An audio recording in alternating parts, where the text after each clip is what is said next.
आशीर्वाद देने में इतना भेदभाव क्यों मम्मी जी। दूधो नहाओ, पूतो फलो और सदा सुहागन रहो। तुम्हारा घर धन से भरा रहे और अपने सास ससुर की सदा सेवा करती रहो। लो बहू, इतने सारे आशीर्वाद दे दिए, फिर भी तुम कहती हो मम्मी जी आप मुझे प्यार नहीं करती। बताओ, कभी देखा राघव बेटा को इतना आशीर्वाद देते हुए? मालती जी अपनी बहू रश्मि से कहती हैं। रश्मि बोली, मम्मी जी कभी मेरी खुद के लिए कोई आशीर्वाद दिया कीजिए, जैसे सदा स्वस्थ रहो और सदा सफल रहो, जो कि आप कभी नहीं कहती। मानती हूँ बुजुर्गों का दिया हुआ आशीर्वाद बहुमूल्य होता है, पर आपके इन सभी आशीर्वादों में कहीं न कहीं बस आपका ही फायदा है। मालती जी बोली, वो कैसे? रश्मि बोली, मुझे आज भी याद है जब मैं शादी करके आई थी, तब आप कहती थी दूधो नहाओ पूतो फलो। 2 साल बाद आपको पोता मिला। इसके बाद जब आपको पता चला कि हम दूसरा बच्चा नहीं करेंगे, तो आप कहती हैं तुम्हारा घर धन से भरा रहे। अब धन तो इसी घर में आएगा, कौन सा मेरे मायके जाएगा। मालती जी बोली, बहू तुम क्या क्या सोच लेती हो, लोग सुनेंगे तो क्या कहेंगे। रश्मि बोली, मम्मी जी लोगों की छोड़िए, उनका तो काम है कहना, पर आप मेरी सोच को गलत साबित कीजिए ना। अब आप कहती हैं सास ससुर की सेवा करो। मैं रहती यहाँ हूँ तो सेवा भी तो आपकी ही करूँगी, मायके जाकर माँ बाप की तो सेवा करूँगी नहीं। फिर भी इन सब में मैं कहाँ हूँ। मालती जी बोली, बहू मैं तुम्हें झोली भर भर के आशीर्वाद देती हूँ और तुम्हें पसंद नहीं आता। रश्मि मुस्कुराकर बोली, मम्मी जी इन सभी आशीर्वादों में बस मुझे तब तक अच्छा लगता है जब आप कहती हैं सदा सुहागन रहो। उसमें कहीं न कहीं आप मेरे बारे में भी थोड़ा सोच ही लेती हैं। रश्मि की वहाँ से जाते ही मालती जी अपने पति मोहन जी से बोली, सुना आपने बहू क्या कह गई? क्या माता पिता पति पत्नी को अलग अलग आशीर्वाद देते हैं? मोहन जी मुस्कुराकर बोले, माता पिता तो अलग अलग आशीर्वाद नहीं देते, पर सास ससुर जरूर भेदभाव कर देते हैं। मालती जी बोली, आप कहना क्या चाहती हैं, साफ साफ कहिए। मोहन जी बोले, ये धारणा बहू के मन में आज उत्पन्न नहीं हुई है। सास ससुर के लगातार बेटे बहू में भेदभाव कारण उसके मन में ये धारणा बैठ जाती है कि वो अपने बेटे के लिए अच्छा सोचते हैं और बहू के लिए नहीं। जैसे बहू जब शादी करके आई थी तो वो पढ़ना और कुछ बनना चाहती थी, जो तुमने करने नहीं दिया।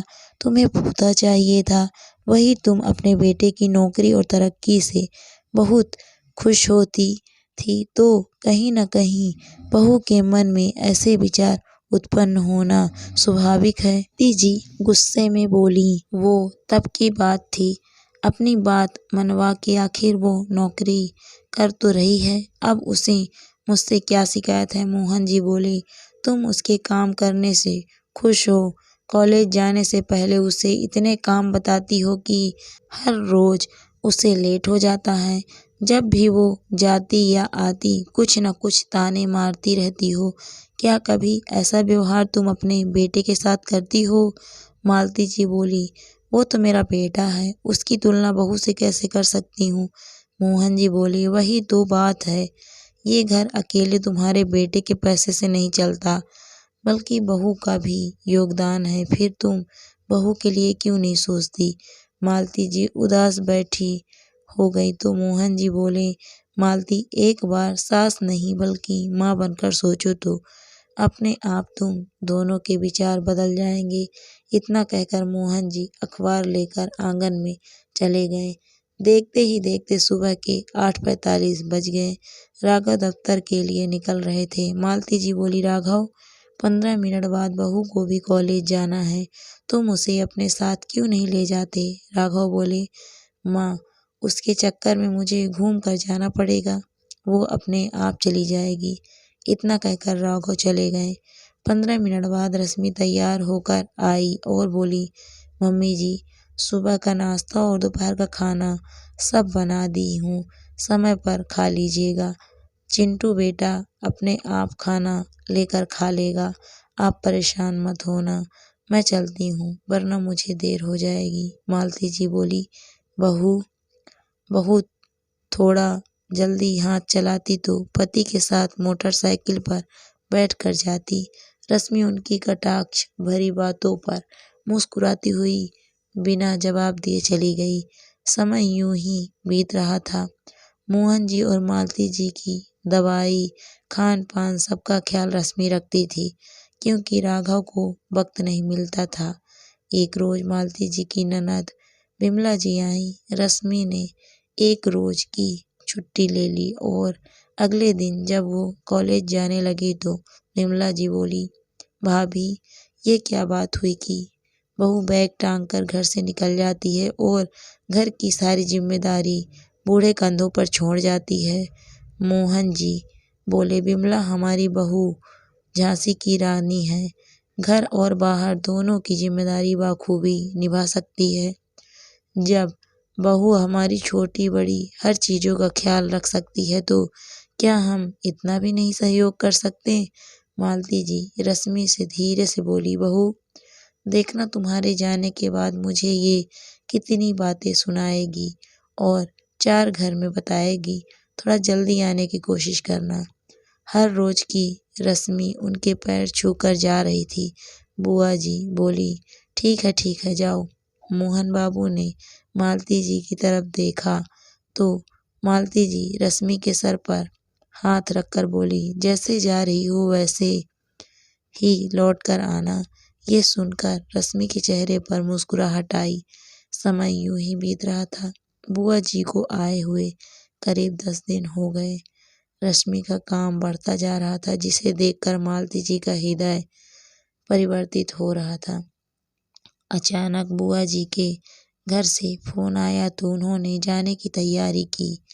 रश्मि सुबह 5 बजे जगी, बुआ जी को खिलाया पिलाया और उपहार देकर विदा करने लगी।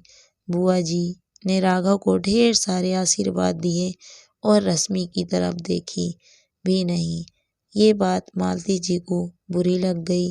मालती जी बोली, दीदी ये अच्छी बात नहीं है।